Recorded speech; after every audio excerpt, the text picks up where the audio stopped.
I stood at the back of my brother's Navy SEAL ceremony, hidden in plain sight, letting them believe I was nothing. They didn't know I was a colonel in Air Force, special operations carrying secrets I could never tell, fighting battles they'd never see. Then the commanding admiral locked eyes with me, and everything I'd hidden threatened to shatter in front of them all. Have you ever been judged by your family for who they think you are while hiding who you really are? My name is Ava Halsten. I'm 35 and this is my story. I stood at the back of St. Twelfth Andrew's Chapel in Coronado, clutching the strap of my plain black purse so tight that my knuckles turned white. The air smelled like polished wood and salt drifting in from the bay, and the pews were packed with proud families leaning forward to catch a glimpse of their sons. My family was in the second row, close enough to the stage to hear every word, to see every medal pinned on crisp navy whites. They didn't see me. My brother Mason was standing up there, 30 years old, tall, strong, a newly minted Navy SEAL with a smile that could make my mother cry with pride. I saw Dad's shoulders straighten when Mason's name was called, saw Mom dab at the corners of her eyes with a tissue, saw their friends lean in to congratulate them softly. I adjusted the sleeves of my navy blue cardigan, the same one I wore to every family event, so they wouldn't comment on my clothes. It was the uniform of someone who blended in, someone who worked an insurance job in downtown San Diego, someone who was easy to ignore. Lily, you made it. My mother's voice still rang in my head from the night before, the way she had sounded surprised when I confirmed I would attend. She hadn't meant to hurt me, but it was there, hidden in the way her eyes shifted when she looked at me, then back at Mason. Dad used to tell his Navy friends, Lily has a sharp mind, but she doesn't have the discipline for service.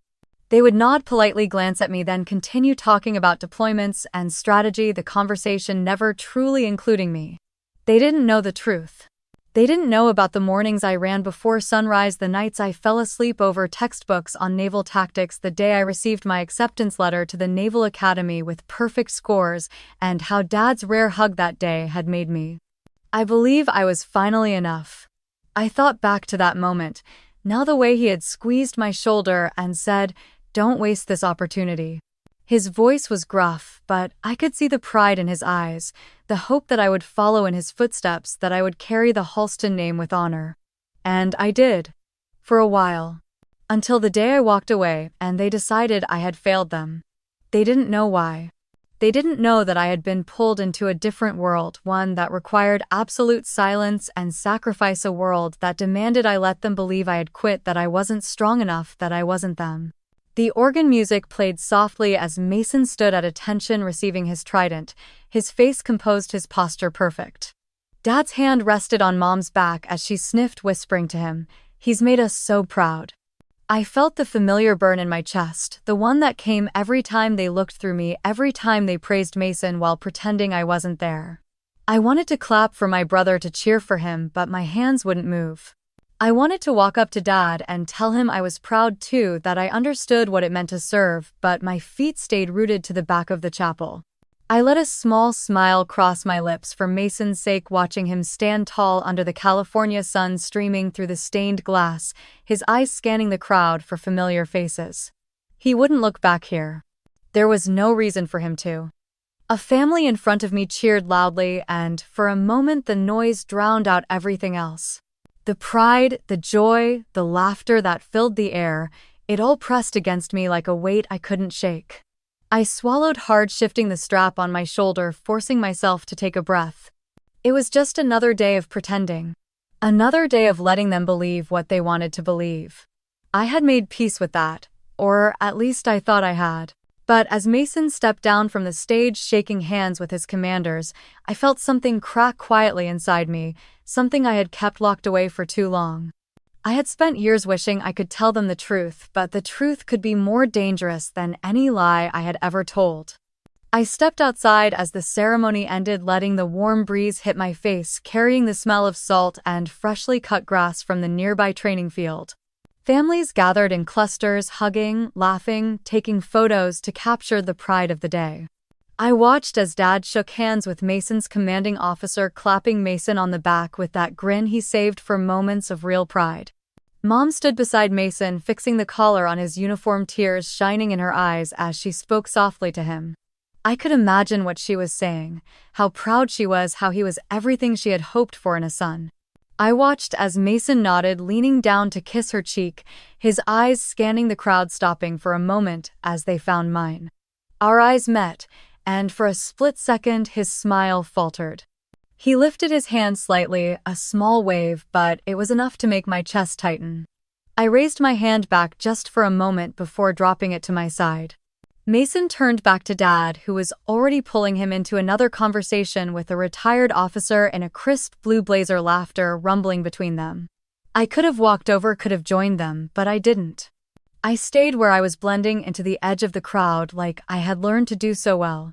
The last thing I wanted was to see that flicker of pity in Dad's eyes when he saw me standing there.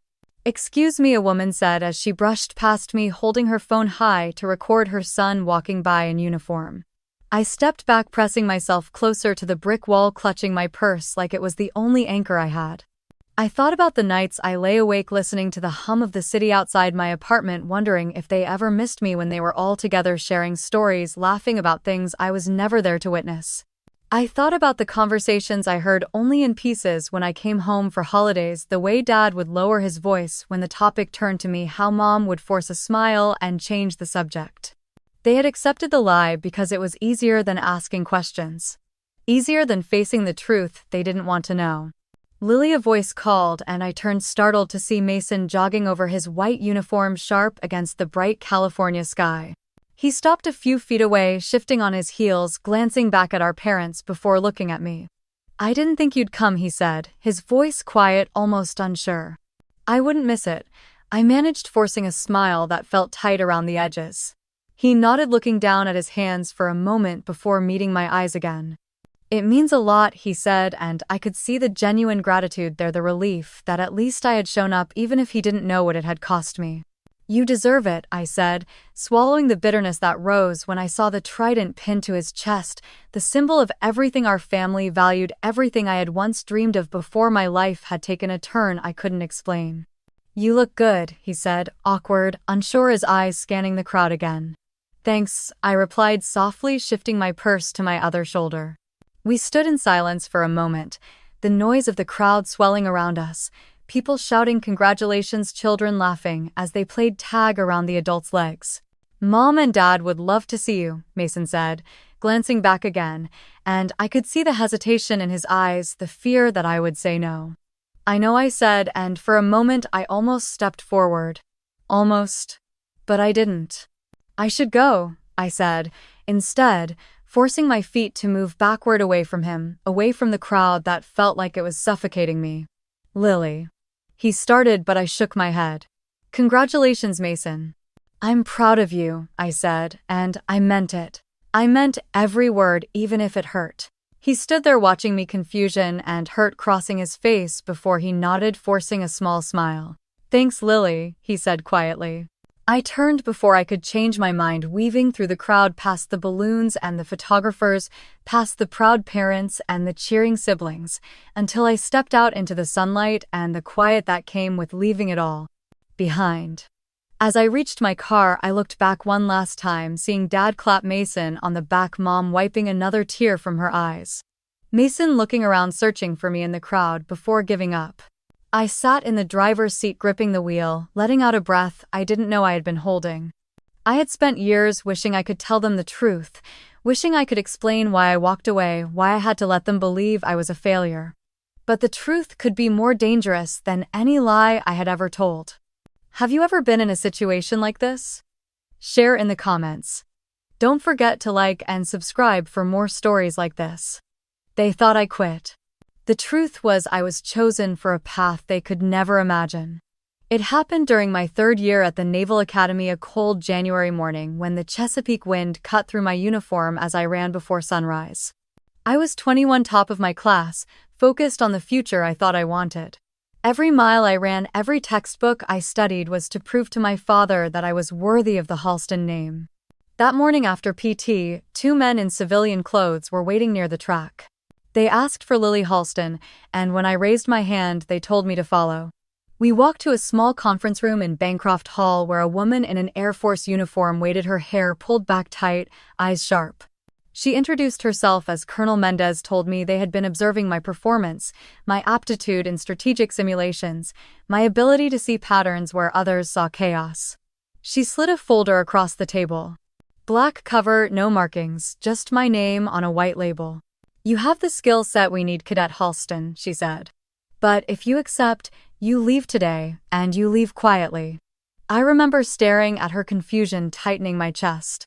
"Leave the academy, it will appear that you quit, that you couldn't handle it," she said, her eyes never leaving mine. "It's the only way this works." I thought about my father's face when he hugged me the day I got in. My mother's eyes when she told her friends her daughter was going to be an officer. I thought about Mason, how he looked up to me, how he believed I was unbreakable. "And if I say no?" I asked. She leaned back, folding her hands. "You'll graduate, take your commission, and serve well, no doubt. But if you say yes, you'll be serving in a way that changes the world, even if no one ever knows." I took the folder that night to my dorm room, read every page under the thin light above my desk. Blacked out lines, vague mission descriptions, promises of something bigger than medals and ceremonies. I didn't sleep that night. At dawn, I reported back to Colonel Mendez. "I'm in," I said, my voice steady, even as my stomach flipped. She nodded once. "You won't regret this, Halsten." They let me pack a single bag. I left a letter on my pillow for my roommate to find, telling her I was sorry that I had to go. By the time the academy sent the notice to my parents that I had withdrawn, I was already on a plane to Nevada. Creech Air Force Base felt like another planet. The air was dry, the mountains sharp against the blue sky, the sun unrelenting. I traded my navy blues for Air Force fatigues, learning to blend in with a world that didn't exist on paper. Training was relentless. Morning started at 0400 with ruck marches through the desert, lungs burning from the cold. Afternoons spent in windowless rooms decoding satellite feeds, memorizing tactics for missions I couldn't ask questions about. Nights spent running drills, my body screaming for rest, my mind forcing it to keep going. It was there that I met Major Riley Brooks.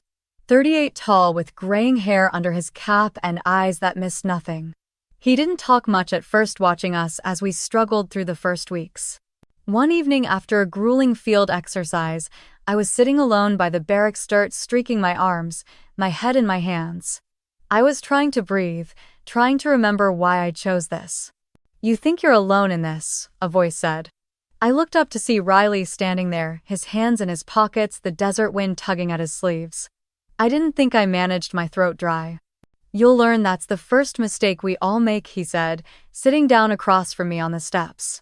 "Thinking this is about us." He didn't say anything else for a moment, just let the wind whistle between us, the sun setting behind the ridgeline. "When it gets hard, remember this," he said, leaning forward. "There will come a day when you don't need to explain yourself to anyone. The truth will speak for itself, Halsten." I didn't know then how much I would hold on to those words, or how many nights I would whisper them to myself when the silence of being forgotten felt heavier than any mission I had ever carried. I pulled my knees to my chest, resting my chin on them, watching as the last light disappeared behind the desert hills, wondering if my family was sitting down to dinner talking about Mason, pretending I never existed. I learned to live in silence at Creech, to carry the weight of what I couldn't say. My days were a blur of coded briefings, advanced tactical simulations, and intelligence processing under pressure that never let up. We would be woken in the middle of the night, alarms blaring, ordered to analyze satellite images for patterns that could save lives or prevent attacks before dawn. I learned to see the world in layers, every movement, every shadow, telling a story if you looked closely enough. Riley was there through it all. He would stand behind me during simulations, watching as I pieced together fragments of intercepted communications. I could feel his presence, the silent nod when I cracked a sequence no one else saw. "You have a mind built for this," he told me once, his voice low so only I could hear. "Don't waste time wishing for a normal life when you were never meant for one."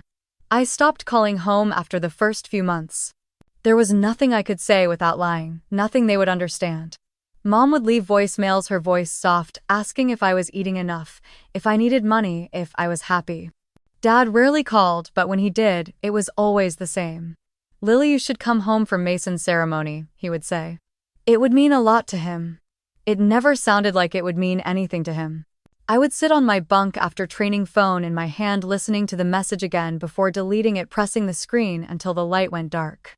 Riley found me like that one night, the phone still in my hand, my eyes unfocused. "Family?" he asked, leaning against the doorway. "Yeah," I said, my voice tight. He studied me for a moment before stepping into the room, closing the door behind him. "You know what the hardest part of this job is?" he asked, pulling up a chair across from me. "What?" I asked, tired. "Letting them believe you're less than you are," he said, folding his arms. "It's easier for them. It's safer for the work. But it doesn't get easier for you." I looked down at my hands, the small scars from weapons training, the bruises from grappling drills that would take weeks to fade. "I thought it would," I admitted. He nodded once. "It won't. But you learn to live with it." There was a long silence before he spoke again, his voice softer. "When you're out there and it's just you, the mission and the choice between doing the right thing and staying alive, you'll know it was worth it," he said. "And one day when the time is right, you won't need to say a word. They'll see it." I didn't know if I believed him then, but I held on to that promise like a lifeline. We trained for months before I was deployed on my first operation, a low-visibility extraction in Eastern Europe. Riley was there briefing the team, reminding us of the stakes, reminding us of the silence we would carry back with us. "You good, Halsten?" he asked, as I checked my gear before boarding the plane. "I'm ready," I said, and I meant it. The mission was brutal, fast, cold. We moved through frozen streets under moonlight, pulling a target out from a safe house before dawn. Every step, every breath felt like glass in my lungs, but I didn't stop. I couldn't. When we returned, Riley handed me a coin, a small challenge coin with an eagle etched on it. "Don't lose it," he said. "You've earned it." That night, I lay on my bunk, the coin in my hand, listening to the silence around me.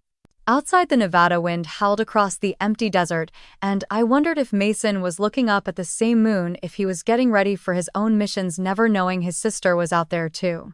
I didn't know how long I could keep living in their eyes as a failure, hiding everything I was becoming in the shadows, swallowing every truth I wanted to tell.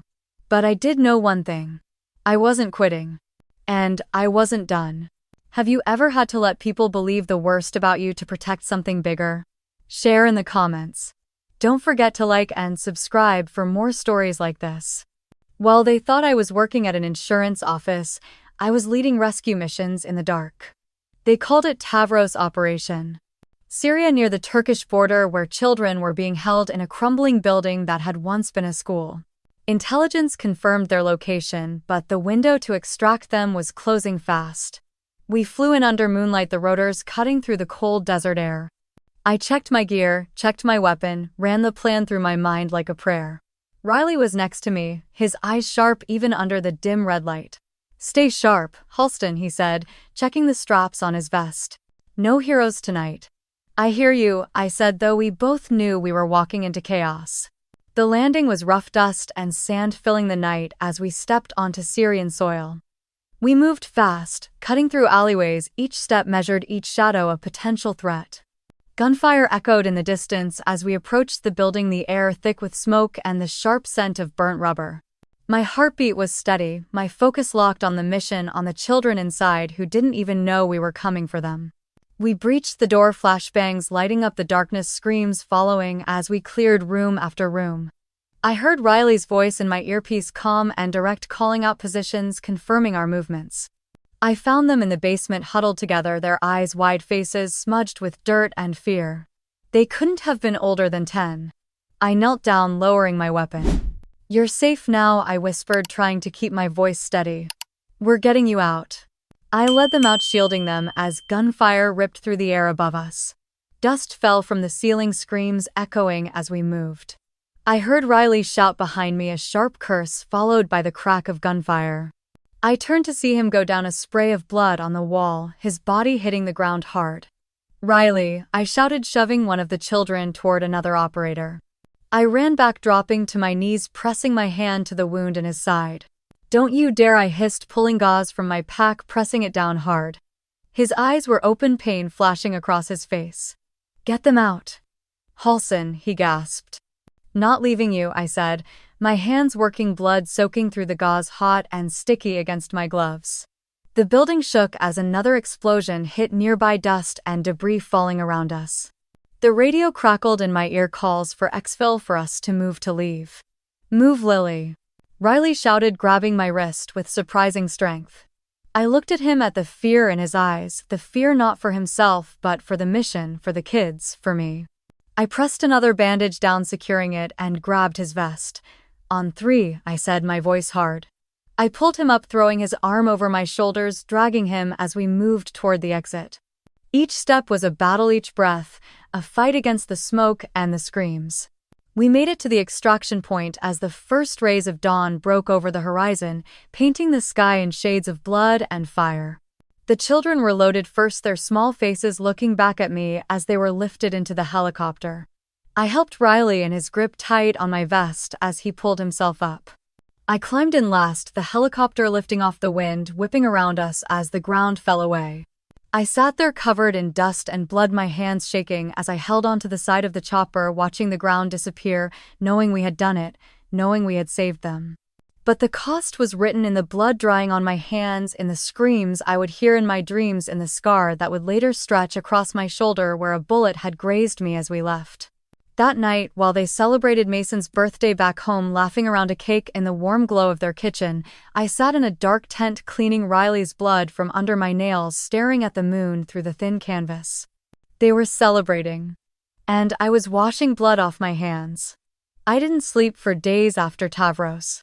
Every time I closed my eyes, I saw the children's faces, their small hands clinging to my sleeves, the fear in their eyes when the building shook.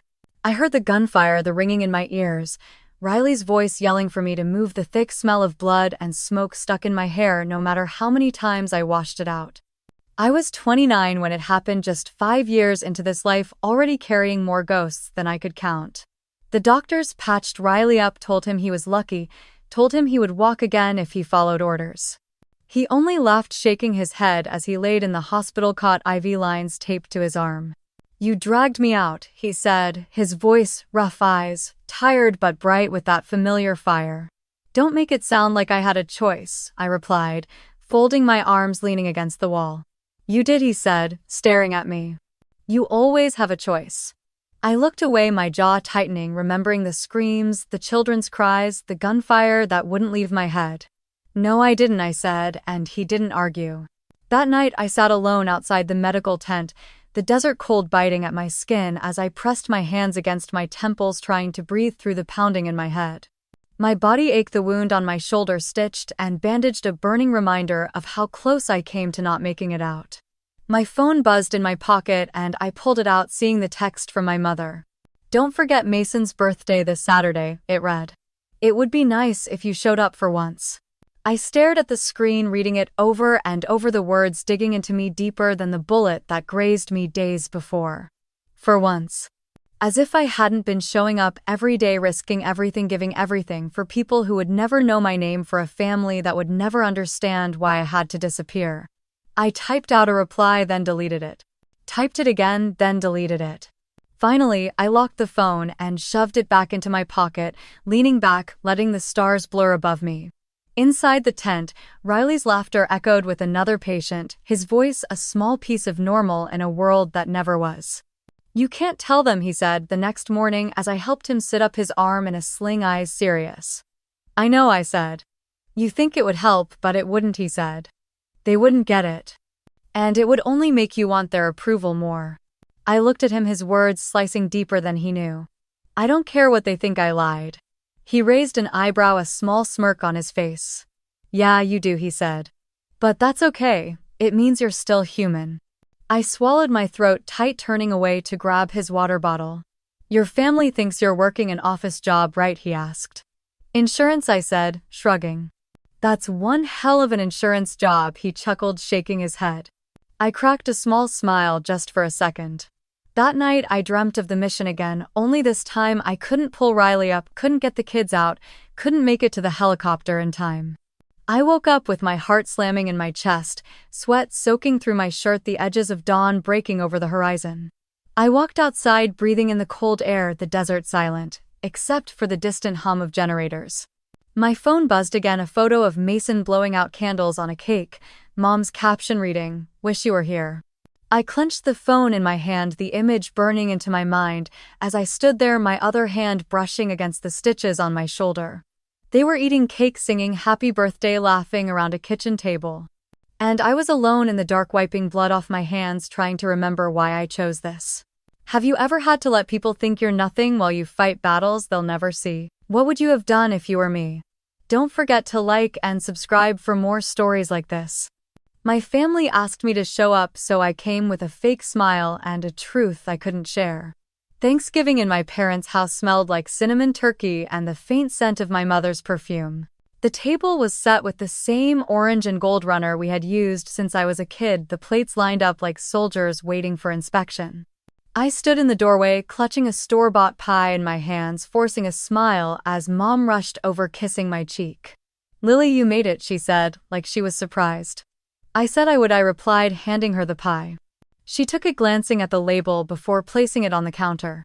She was already turning away, calling out to Mason as he walked in, tall and confident, wearing a navy fleece, his hair cut close, that easy grin on his face. "Hey Lily," he said, pulling me into a quick hug, smelling like cold air and soap. "Hey Mason," I said, my voice steady. He pulled back, looking over my shoulder as Dad walked in, clapping him on the back, ignoring me as he launched into a story about one of Mason's training ops. I moved to the kitchen, washing my hands, trying not to flinch as the water hit the scar on my shoulder, still tender when I pressed too hard. I pulled down my sleeve, flexing my fingers to stop them from shaking. "Lily, can you help with the plates?" Mom asked, not looking at me. "Yeah," I said, drying my hands, stacking the plates carefully. I carried them to the table, setting each one down, listening to Dad talk about Mason's latest qualification, about how proud he was that at least one of his kids had stayed the course. "At least one of our children didn't quit," he said, his voice light, but the words sharp enough to cut. I froze for a moment, my hands gripping the edge of the table, the scar on my shoulder throbbing under the fabric of my sweater. I forced myself to keep moving, placing the last plate down before stepping back. Melanie walked in then, my cousin, perfect as always, her blonde hair pulled back, wearing a crisp blue dress that probably cost more than my monthly rent. "Lily, hi," she said, giving me a tight smile. "Still working at that insurance place, right? Must be nice, no stress." She didn't wait for me to answer before turning to Mason, her face lighting up. "And Mason, my God, you look amazing in uniform," she gushed, touching his arm lightly. "We're all so proud of you." I swallowed, the taste of bitterness sharp in my mouth. Mason glanced at me, a flicker of discomfort in his eyes, before he smiled at her. "Thanks, Mel," he said, his voice easy. I turned away, moving back to the kitchen, pulling my phone out, my hands trembling as I unlocked the screen. Riley's message popped up. "You okay?" it read. I stared at it, the words blurring for a moment. Still breathing, I typed back, then deleted it. I typed again. "Fine," I sent, pressing send before I could change my mind. I slipped the phone back into my pocket, taking a deep breath, letting the noise of the family fill the space around me. The laughter, the clinking of glasses, the sound of the football game playing in the living room. Mom called us to the table, telling everyone to sit down to grab their wine glasses for a toast. I found a seat at the far end next to the window, where I could see the cold wind moving the bare branches outside, the sky darkening as the evening crept in. Dad stood lifting his glass, looking at Mason with that same pride I remembered from years ago. "To Mason," he said, his voice strong. "For making us proud." Everyone raised their glasses, clinking them together, smiling, the glow of the lights reflecting off the wine. I lifted mine, forcing a smile, feeling the scar on my shoulder burn under my sweater as I moved. I couldn't tell them that while they cut the pie, while they laughed and cheered Mason's accomplishments, I was somewhere else, dragging children out of illegal prisons, running through gunfire, saving lives they would never know existed. I couldn't tell them. And that was the hardest part. The plates clattered as Mom began serving slices of turkey, her voice light, telling Mason to take more, telling Melanie how glad she was to see her again. The smell of rosemary and butter mixed with the faint scent of the candles burning on the table. I passed the mashed potatoes to Mason, our hands brushing for a moment, and he looked at me, really looked at me before looking away. I wondered if he ever questioned why I was so quiet, why I never talked about work, why I avoided questions with practiced ease. "Lily, you're awfully quiet tonight," Melanie said, taking a sip of her wine, her eyes sharp as she tilted her head. You must have some fun stories from your office. Or is it just paperwork and phone calls all day? I forced a small laugh, pushing a piece of turkey around my plate. Mostly paperwork, I said, my voice even. Must be nice, she replied, her smile tight. Not having to worry about deadlines that actually matter. Mason cleared his throat, shifting in his chair, but said nothing. Dad leaned back, folding his arms across his chest, looking at me. Your mother tells me you're still at that insurance place, he said, his tone casual, but the weight of the words pressed into me like a stone. You ever think about doing something different? Something with purpose? I swallowed the fork heavy in my hand, the scar on my shoulder pulsing under my sweater. I like what I do, I lied. Dad nodded slowly, taking a sip of his drink, his eyes sliding back to Mason. Well, at least one of my kids stuck it out, he said, raising his glass again. The silence that followed was loud, pressing against my ears, making the room feel too small. Mom looked down at her plate, her fork trembling slightly, but she didn't say a word. I took a sip of water, letting it cool the burn in my throat, letting it wash down the anger that was bubbling, the urge to scream the truth into the air to force them to see me. I looked at Mason, who was staring at his plate, his jaw tight, his hand gripping his fork. For a moment, his eyes met mine, something flickering there, something like regret, before he looked away. My phone buzzed in my pocket, and I pulled it out under the table, angling the screen away as I read Riley's message. Hang in there, it said. 2 words, but they were enough. I typed back, my fingers trembling. Trying, I sent, locking the phone before slipping it back into my pocket. Mom started talking about Christmas plans, about decorating the house, about Mason coming home for a few days, about how nice it would be to have everyone together. Everyone. I pushed my chair back quietly, standing up, collecting a few empty plates to take to the kitchen. I'll help, Mason said, standing up as well, grabbing a few glasses. We walked into the kitchen, the noise of the dining room fading behind us. The water ran as I started rinsing the plates, the steam rising around us. You don't have to take it, Mason said, quietly setting the glasses down. I didn't look at him. It's fine, I said. It's not, he said, his voice low. Dad shouldn't have said that. I turned off the water, setting a plate down, carefully wiping my hands on a towel. It's not your fault, I said, finally looking at him. He opened his mouth, then closed it, shaking his head. You're here, he said. That counts for something. I wanted to tell him that being here was the hardest thing I had done in months, that it was easier to run into gunfire than to sit at that table and listen to them praise him while pretending I didn't exist. But I didn't. I nodded, forcing a smile. Yeah, I said. It does. We stood there for a moment, the hum of the dishwasher filling the silence, the voices from the dining room drifting through the doorway. And I couldn't tell them that while they were cutting pie and pouring coffee, I had been halfway across the world, pulling children out of illegal prisons, dragging wounded teammates to safety, stitching wounds in the dark while praying they wouldn't die. I couldn't tell them. And I didn't know how much longer I could keep it in. Have you ever been in a situation like this? Share in the comments. Don't forget to like and subscribe for more stories like this. The day Ethan received his SEAL trident was the day I planned to disappear into the crowd one more time. Coronado was bright that morning, the California sun sharp against the ocean breeze, flags snapping in the wind. Families were everywhere, hugging sons in uniform, snapping photos, laughter mixing with the distant cries of seagulls. I stood at the back wearing a plain black jacket and jeans, hair pulled back, sunglasses hiding tired eyes. I kept my hands in my pockets, rolling the edge of the scar on my shoulder between my fingers as I watched. Mom was near the front, her navy dress, pressed hair curled, dabbing tears from her eyes with a small tissue. Dad stood beside her, his posture straight, a hint of his old navy bearing in the way he stood with his hands behind his back. They were smiling at Ethan, who stood in formation with the others, the gold SEAL trident pinned to his chest, his face serious, proud. He glanced up once, scanning the crowd, but his eyes moved past me, not stopping, not seeing.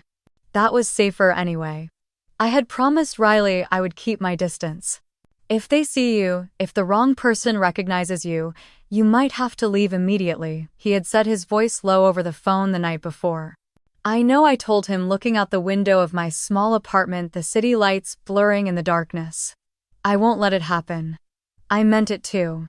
I didn't plan to stay long, just enough to see Ethan receive the pin, to watch Mom's hand fly to her mouth, to see Dad's eyes soften, to know that at least one of us was giving them the moment they wanted.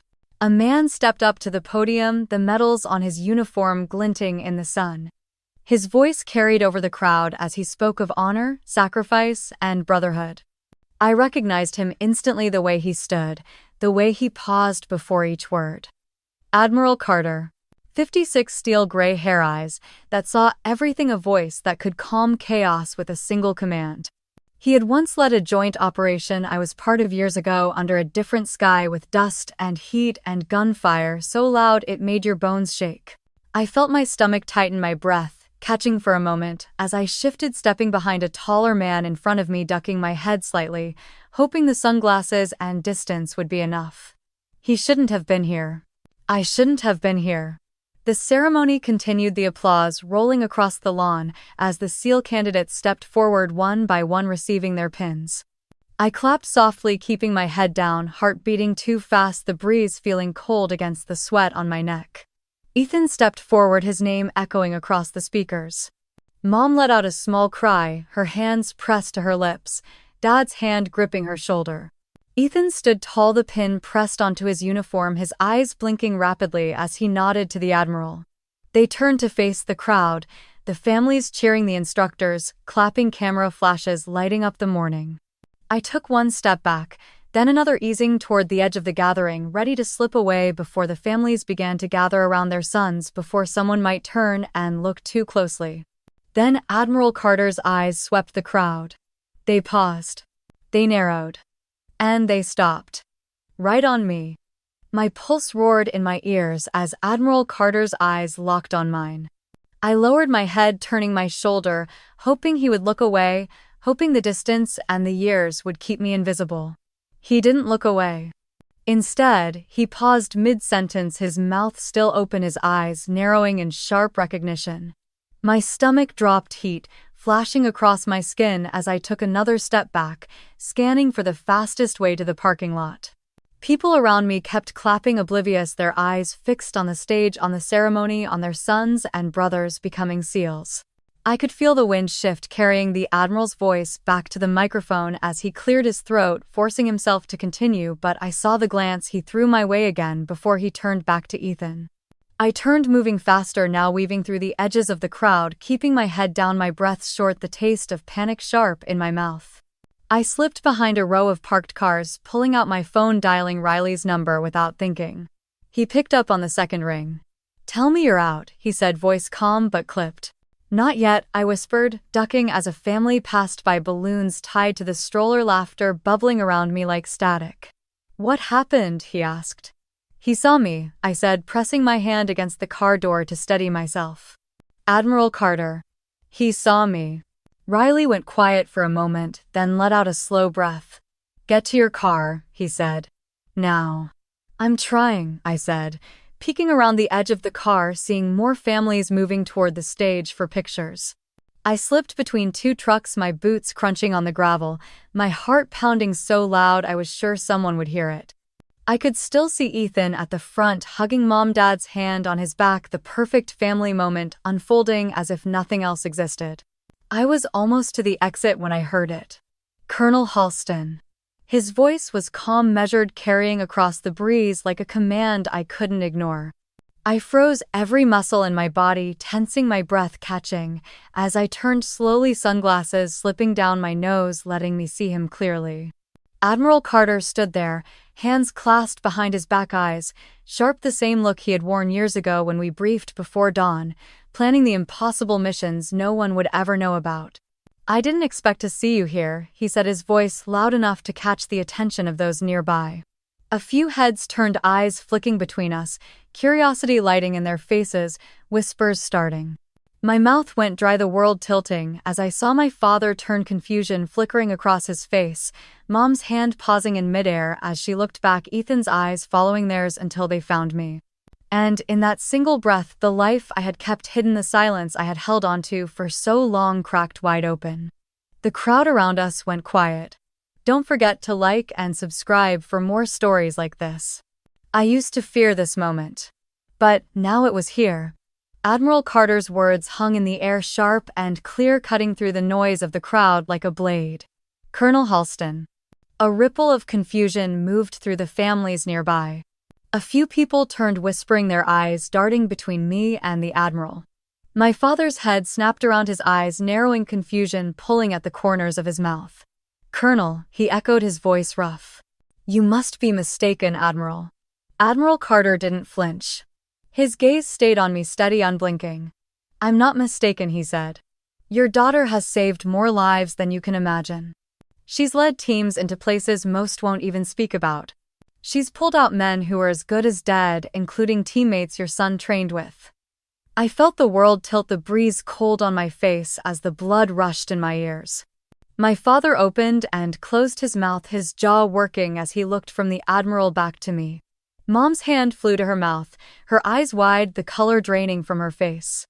Ethan stood frozen still in his uniform, the trident on his chest glinting in the sunlight. His mouth opened as if to speak, but no sound came out. His eyes were locked on me, the realization crashing through him like a wave he couldn't fight. Lily, he finally managed, his voice cracking, the single word carrying every question he couldn't form. I swallowed, the taste of dust and regret sharp on my tongue. My hands were shaking at my sides, and I curled them into fists, feeling the scar on my shoulder pull tight under the fabric of my jacket. I looked at the Admiral, then at my family, at Ethan's pale, stunned face. This was the moment I had tried to avoid, the truth I had buried under years of silence and sacrifice. And I was done hiding. My father shook his head once, as if trying to clear it.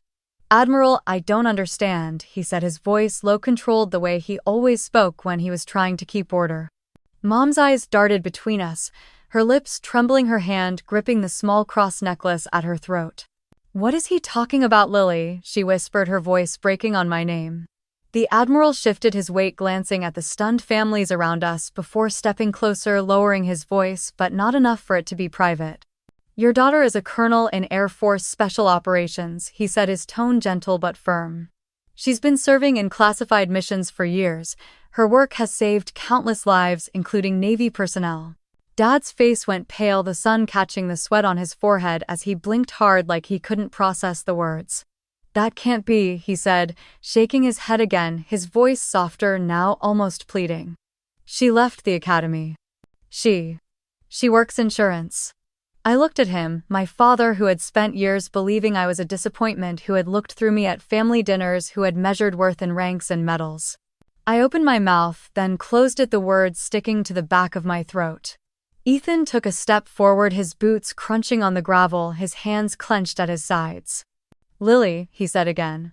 His voice stronger this time, confusion and something else in his eyes, something like hope. Is it true? I met his eyes, seeing the boy who used to follow me around the backyard, who had looked up to me before everything changed, before silence became the only way I could protect them. Yes, I said, the word coming out soft, but it felt like a shout in the heavy quiet around us. Mom made a small sound, her hand covering her mouth again as her eyes filled with tears.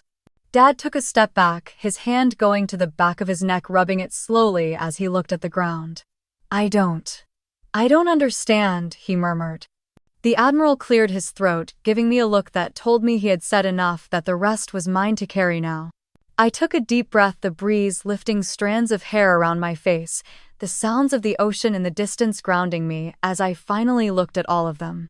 For the first time in years, I let them see me, really see me, without the armor of silence and false smiles. It was the first time I saw my father's hands tremble when he looked at me. Ethan's eyes were still locked on mine, searching for answers. All this time, he said, his voice quiet but clear. All this time, and you never said a word. I took a breath, the cool salt air burning in my lungs, grounding me as I met his gaze. I couldn't, I said, my voice steady, even though my heart pounded. You know that now. Mom stepped closer, tears streaking down her cheeks, her hands trembling as she reached for me. Lily, she whispered, her voice breaking.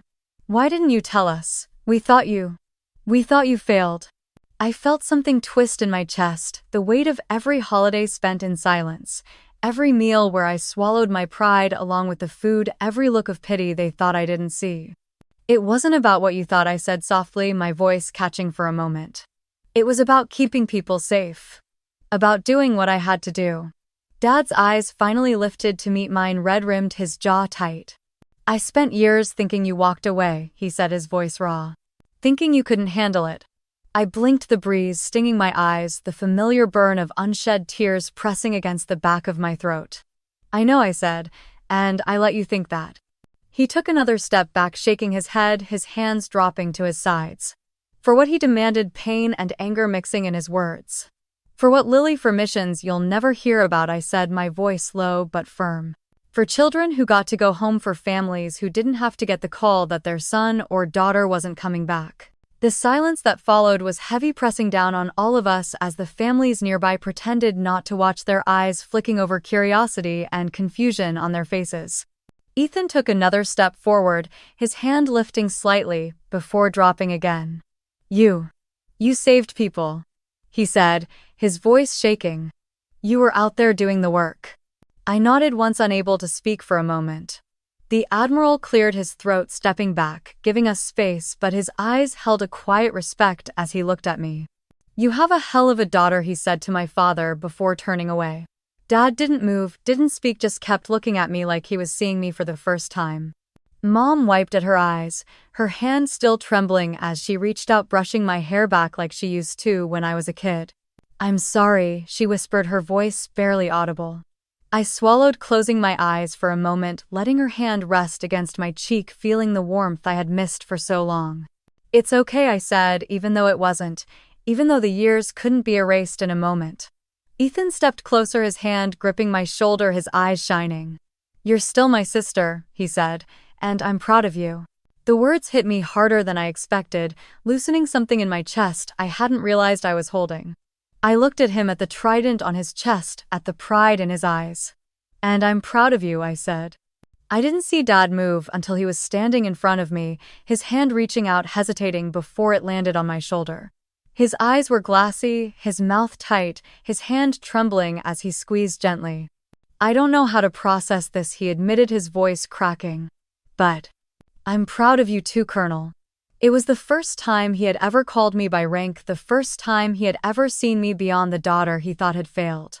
And it was the first time I saw my father's hand shake when he looked at me. Have you ever had to carry a truth alone until it broke you open? What would you have done if you were me? Don't forget to like and subscribe for more stories like this. When the truth came out, silence turned into blades, cutting deep into memory. We stood in the parking lot after the ceremony, the sun dipping lower, painting everything in gold that felt too warm for how cold it was between us. Mom wiped at her eyes, her mascara smudged, her shoulders shaking as she tried to catch her breath. Why, Lily, she whispered, her voice breaking, her hands clutching each other like she was holding herself together. Why did you let us think you were a failure? I looked at her, at the lines on her face I hadn't seen before, at the pain I had caused without ever meaning to. Because I had to, I said, my voice calm but tired. Because it was the only way to do what I needed to do. Dad paced a few steps away, running a hand through his hair, letting out a breath that sounded like a curse. You don't understand, I continued, looking between them. It wasn't about you. It wasn't about proving anything. It was about protecting people, about missions that needed to stay buried for them to succeed. Mom shook her head, tears falling again, her mouth opening, closing, searching for words she couldn't find. We could have supported you, she said, finally, her voice small. No, Mom, I said softly. You couldn't. It wasn't safe.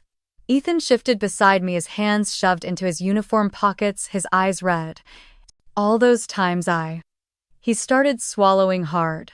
All those times I made jokes about you wasting your life, about you not having what it takes. He couldn't finish, dropping his gaze to the gravel at his feet.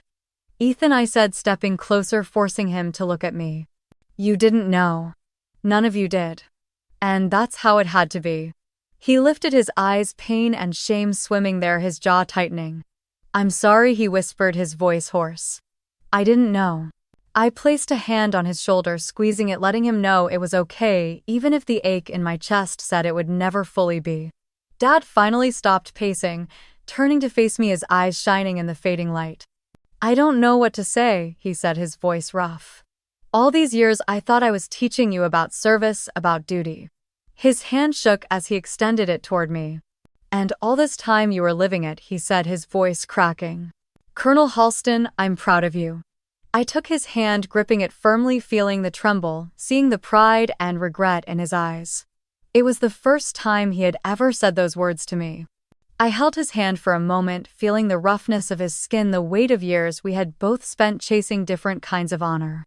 His eyes met mine, and for the first time in a long time I saw understanding, even if it came wrapped in confusion. Mom stepped forward, placing a hand on Dad's arm before reaching for me, pulling me into a hug that felt desperate and careful at the same time. I just wish you didn't have to carry it alone, she whispered into my hair, her breath shaky, her tears warm against my neck. I closed my eyes, letting myself feel it for a moment, letting the warmth seep in, even as guilt twisted inside me. I wasn't alone, Mom, I said quietly. She pulled back just enough to look at me, confusion flashing across her tear-streaked face. I had people, I said, thinking of Riley, of the team, of the quiet nods exchanged before missions, of the hands that pulled me up when I was too tired to stand. Ethan wiped at his face with the back of his hand, clearing his throat before speaking again. What happens now? He asked, his voice uncertain. I mean, do you have to leave again? I looked at him, my little brother who had grown into a man while I was gone, who had found his own way to serve while I was serving in shadows. I don't know, I admitted, the honesty feeling heavy but clean.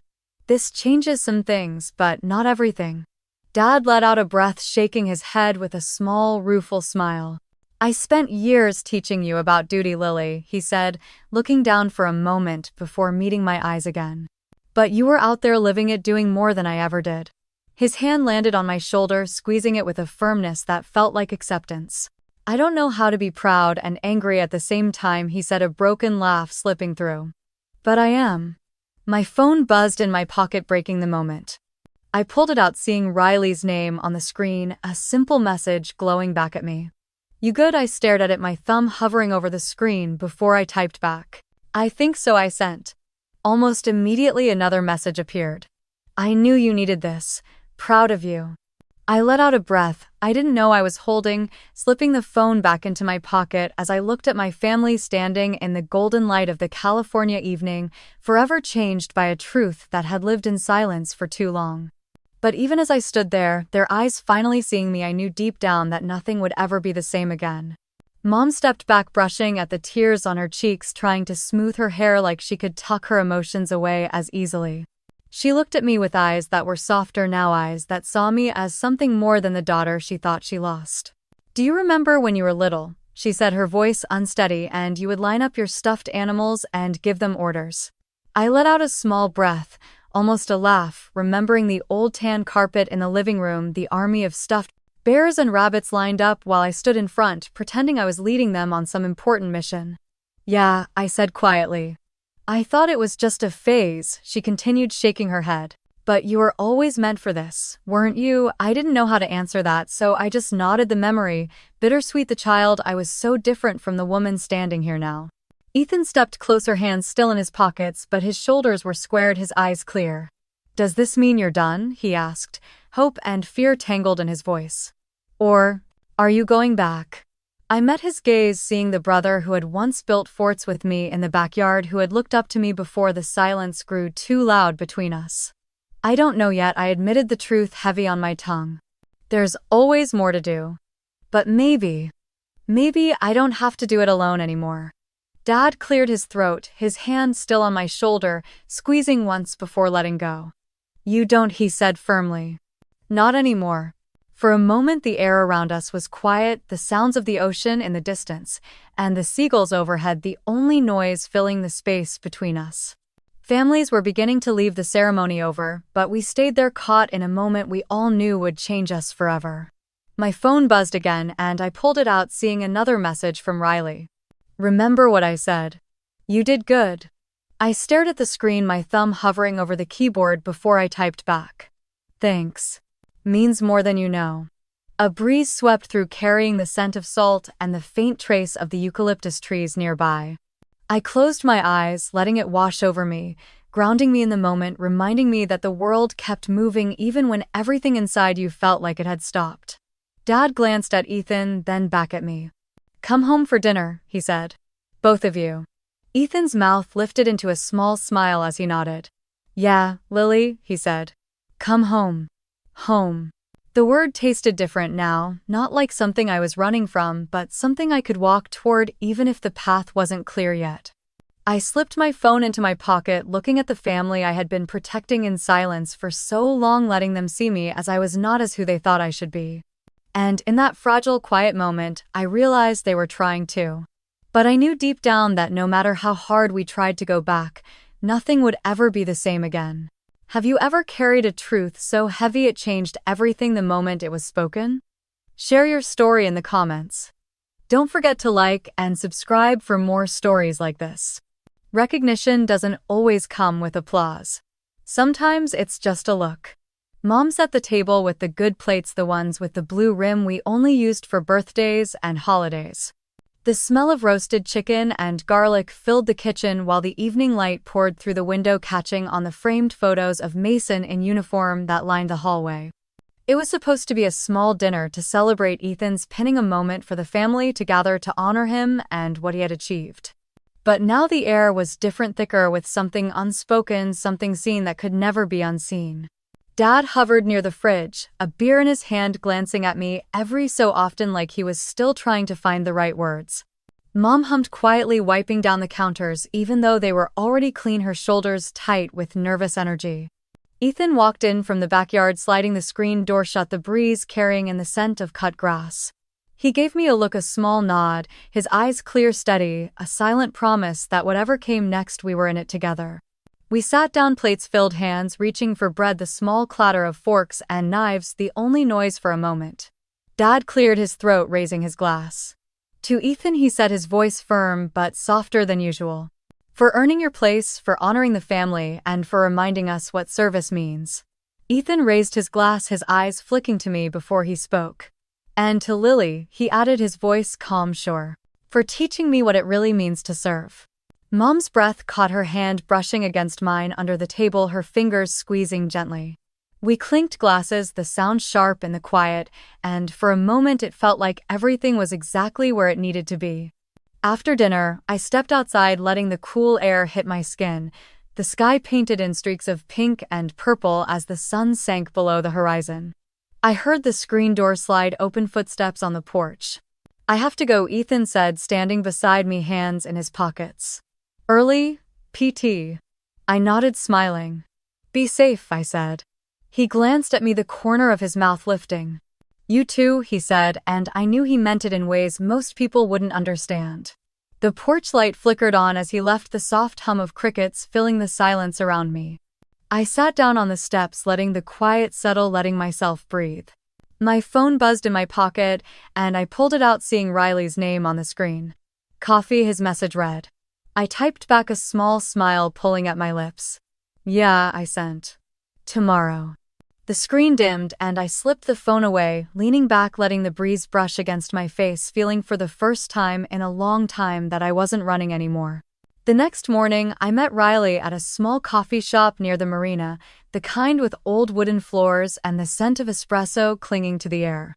Sunlight streamed through the windows, catching on the dust motes that danced above the counter. Riley was already there, leaning back in his chair, a cup of black coffee in front of him, steam rising in slow curls. He looked the same as always, calm, steady, with eyes that missed nothing.